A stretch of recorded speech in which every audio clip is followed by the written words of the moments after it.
My name is Major John Haynes, United States Marine Corps retired. I am the chairman of the Florida Veterans Foundation. We are a direct support organization to the Florida Department of Veterans Affairs. We look at ourselves as an organization to provide whatever services we can to the Florida Department of Veterans Affairs and veterans service organizations.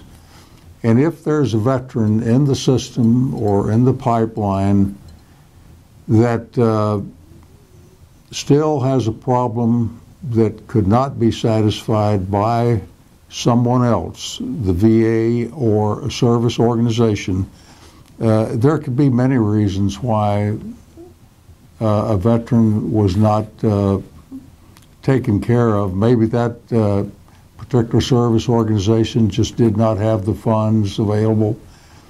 And then we look at ourselves as the last resort, that we will do everything in our power on a timely basis. And when I say timely, we look at our program as being able to operate and to satisfy a requirement within 24 hours and certainly no more than 48.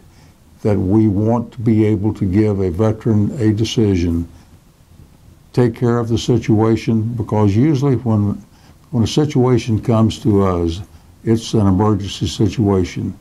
And I'll go back just to yesterday and give you an example.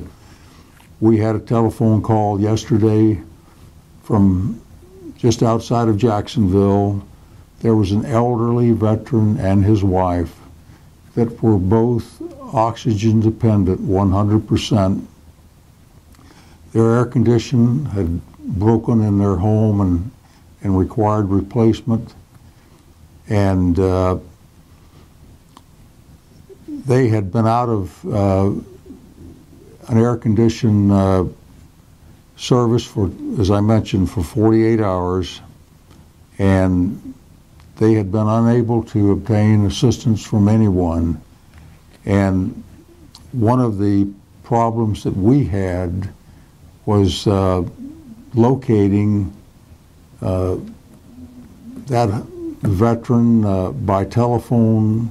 We did talk to him once, and then our return phone calls to him, we could get no answer.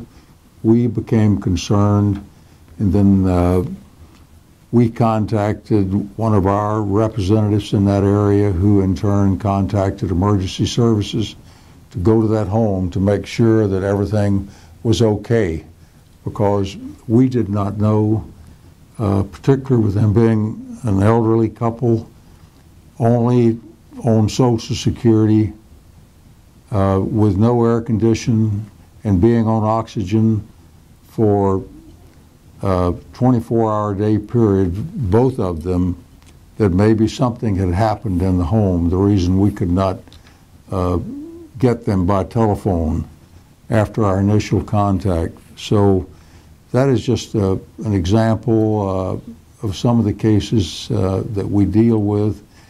We had another veteran that was a quadriplegic, that his home had flooded.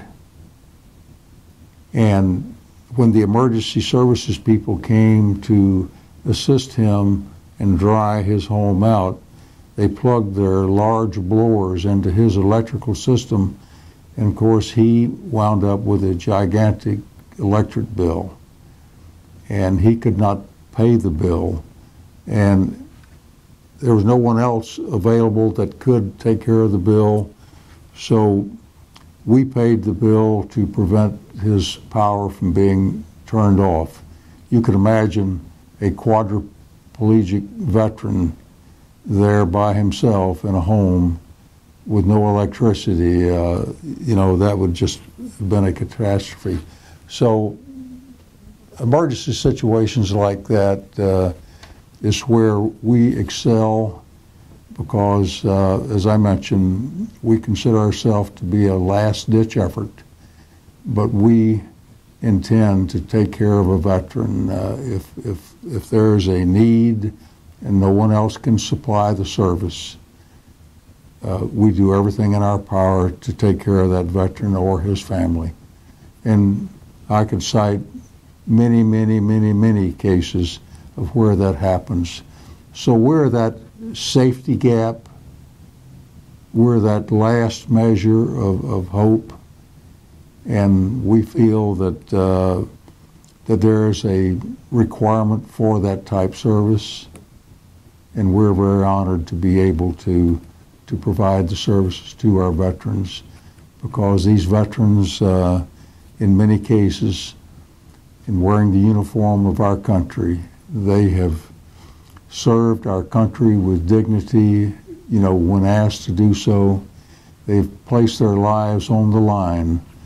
And many of these veterans, as a result of their service to their country, have suffered injuries, wounds, or diseases that have made them incapable of providing for themselves.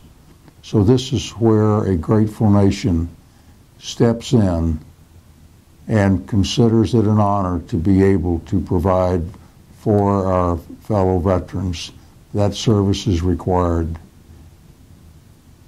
So I thank you for taking your time today to come out and talk to us and let us explain a little bit about the Florida Veterans Foundation and some of the things that we do.